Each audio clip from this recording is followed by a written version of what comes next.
Good morning everyone. आज हम समास के बारे में पढ़ेंगे। समास यानी दो शब्दों का मेल। दो शब्दों के मेल को क्या कहा जाता है? समास। इसकी एक और परिभाषा भी हम ले सकते हैं।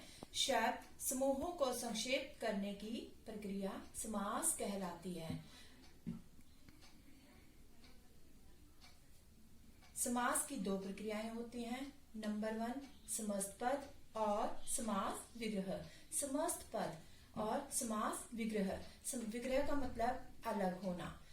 अब ये जैसे मैंने एक वर्ड लिया है रसोई घर, ये मेरे पास है समस्त पद, पर जब मैं इसको अलग करती हूँ, तोड़ती हूँ, तो वो बनेगा रसोई के लिए घर। रसोई के लिए घर समास विग्रह होगा और रसोई घर क्या है हमारे पास? समस्त पद। अब हम चलते हैं कि समास के कितने भेद हैं। समास के 6 भेद हैं। तत्पुरुष, द्विगु, द्वंद्व, बहुव्रीहि, कर्मधारय और अव्ययीभाव समास। कौन कौन से हुए बेटा? तत्पुरुष, द्विगु, द्वंद्व, बहुव्रीहि, कर्मधारय और अव्ययीभाव समास। अब इन सबको समझने के लिए मैंने एक तालिका बनाई है जिसमें समास का नाम लिखा जाएगा पहली तालिका में। दूसरी में मैंने पहचान बनाई है, पहचान के लिए एक तालिका बनाई है।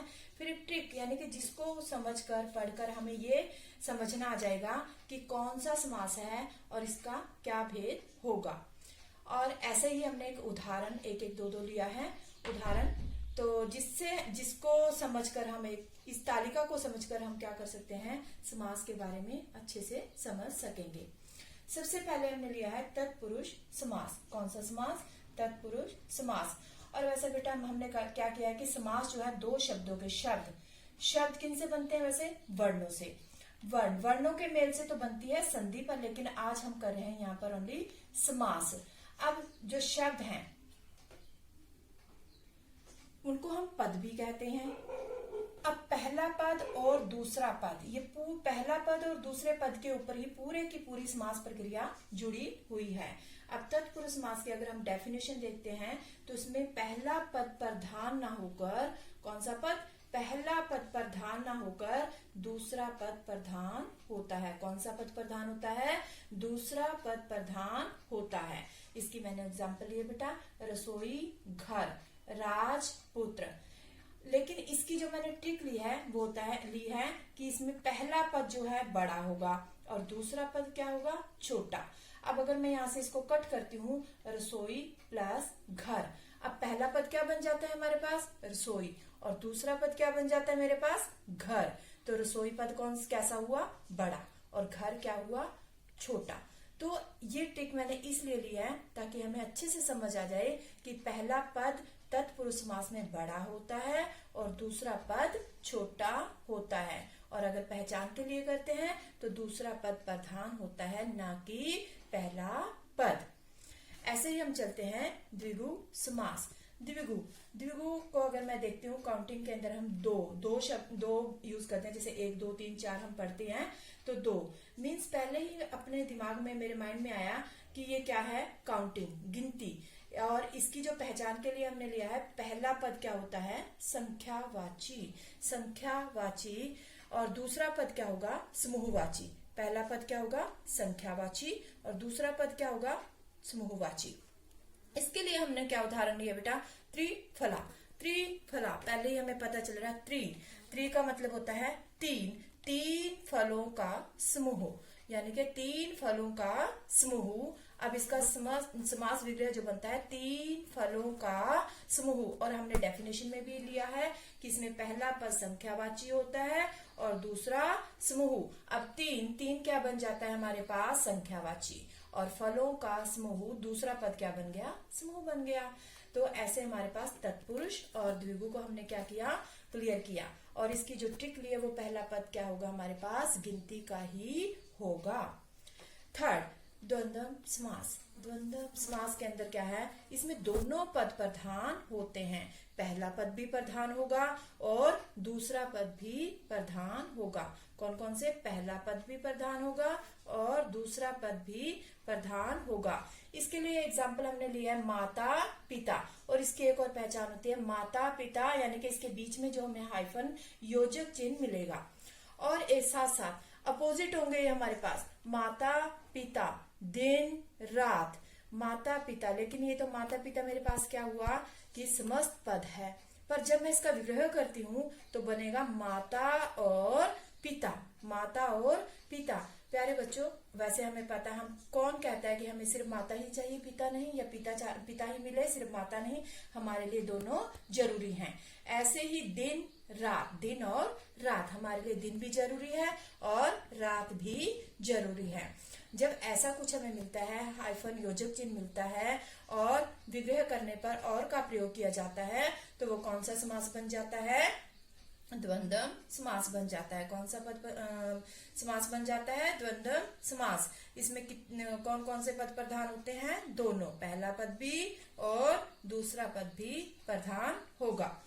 अब नेक्स्ट चलते हैं बेटा, बहुव्रीहि समास। बहुव्रीहि समास, इन दोनों को मैंने क्या किया है, दोनों को साथ इसलिए लेकर चल रही हूँ क्योंकि दोनों एक दूसरे से मिलते जुलते हैं। बहुव्रीहि समास, इसमें क्या था, द्वंद्व समास के अंदर दोनों पद प्रधान थे हमारे, लेकिन बहुव्रीहि समास के अंदर हमारे पास ना पहला पद प्रधान होता है और ना ही दूसरा पद प्रधान होता है। पहचान के लिए मैंने लिखा है अन्य पद प्रधान, अर्थात ना पहला पद प्रधान होगा और ना दूसरा, कोई और ही प्रधान होगा। ठीक है, और इसके लिए जो मैंने एग्जांपल लिया मुरलीधर।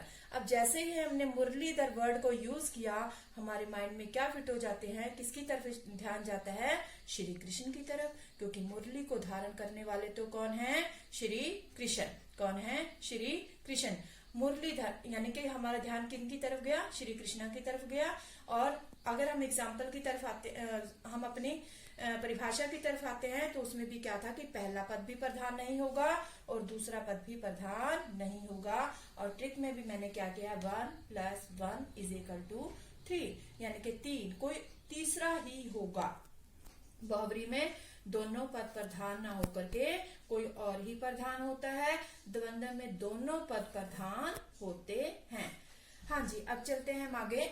कर्मधारय समास। कर्मधारय समास, इसमें पहला पद क्या होता है बेटा? विशेषण। पहला पद क्या होगा? विशेषण। और दूसरा पद क्या होगा? विशेष्य। पहला पद क्या होगा? विशेषण। दूसरा पद क्या होगा? विशेष्य। और इसके लिए हमने एग्जाम्पल ली, नील कमल। नील कमल, नीला है जो कमल, नील कमल। अगर मैं इसको अलग करती हूँ, नील, नील मीन्स नीले रंग का, कमल, कमल का फूल। अगर हम विशेष्य को कैसा है से प्रश्न करते हैं तो हमें आंसर क्या मिलेगा? नीला। अब मैंने क्या क्वेश्चन पुट किया है? कमल कैसा है? नीला। कमल कैसा है? नीला। यानी कि ट्रिक हमने बनाई है जो कैसा है, कैसा है याद करना है। विशेष्य से अगर प्रश्न पुट करेंगे, क्वेश्चन पुट करेंगे, तो वो बन जाएगा हमारे पास कमल कैसा है? नीला। यानी कर्मधारय समास में पहला पद कैसा होगा? विशेषण और दूसरा होगा विशेष्य। लास्ट है हमारे पास अव्ययी भाव समास। लास्ट क्या है? अव्ययी भाव समास। इसमें क्या होता है बेटा? पहला पद प्रधान होता है। और साथ ही साथ एक और चीज बता देते हैं हमको इसमें कि पहला पद तो प्रधान होता ही होता है और पहला पद उपसर्ग भी होता है। पहला पद उपसर्ग, जैसे इसकी हमने एग्जाम्पल लिया है आ जन्म। आ, अगर मैं इसको कट करती हूँ, आ प्लस जन्म, आ क्या बना हमारे पास? उपसर्ग है। तो और इसकी जो ट्रिक ली है हमने वो है, पहला पद क्या होता है? छोटा और दूसरा पद क्या होता है? बड़ा। पहला पद क्या होता है? छोटा, दूसरा पद क्या होगा? बड़ा। आ जन्म। तो ये थे आज हमारे समास। समास के भेद के बारे में हमने जाना, पहचान, उसकी क्या क्या ट्रिक से हम उसको पहचान सकते हैं, और बहुत सारे एग्जाम्पल के द्वारा भी हमने इनको क्लियर किया। अब एक क्वेश्चन हमारे पास जो वेरी इंपॉर्टेंट क्वेश्चन बनता है कि कर्मधारय, बहुव्रीहि और द्विगु में हम कैसे इनको डिफाइन करें? अलग अलग एक ही वर्ड में को कैसे अलग अलग किया जा सकता है कि कर्मधारय है, या फिर बहुव्रीहि है, या फिर हमारे पास ये द्विगु है। अब यहाँ मैंने एक एग्जाम्पल लिया है दशानन। क्या है? दशानन। अब अगर इसको मैं अलग अलग करती हूँ बेटा, इसका समस्त विग्रह करती हूँ तो वो है 10 हैं जो आनन, 10 हैं जो आनन। अब 10 अगर कर्मधारय की डेफिनेशन में लेकर चलती हूँ तो उसमें पहला पद हमने क्या लिया था? विशेषण, और दूसरा क्या लिया था? विशेष्य। तो 10 क्या आ गया मेरे पास यहाँ पर? विशेषण, और आनन जो है विशेष्य, यानी विशेष्य की विशेषता क्या बताई गई कि 10 आनन। आनन मतलब मुख। तो क्या है? 10 हैं जो आनन, कर्मधारय समास में चला गया हमारे पास। और इसके बाद मैंने सेकंड नंबर पर लिया बच्चे 10 आनन हैं जिसके। अब एकदम से आपके माइंड में स्ट्राइक करेगा 10 आनन यानी किसके थे? किसके थे? रावण के। तो एकदम से हमारा ध्यान कहाँ जाता है? रावण की तरफ। तो ये हमारा पहला पद भी प्रधान नहीं हुआ और दूसरा पद भी प्रधान नहीं हुआ, लेकिन ध्यान कहाँ जा रहा है हमारा? रावण की तरफ। तो ये बन जाता है हमारा बहुव्रीहि समास। ऐसे ही हमने लिया है 10 आननों का समूह। अब इसको समूह के अंदर ले दिया, तो समूह जब हमारे पास आता है तो हमारा दिमाग कहाँ चला जाता है? द्विगु की तरफ। 10 आननों का समूह, इसमें पहला पद आपका संख्यावाची हो गया और लास्ट जो था समूह में आ गया, तो ये बन जाएगा आपका द्विगु समास। प्यारे बच्चों, शायद आपको समझ आ गया होगा कि समास किसे कहते हैं और समास के कितने भेद हैं और उनकी हम कैसे पहचान कर सकते हैं। धन्यवाद।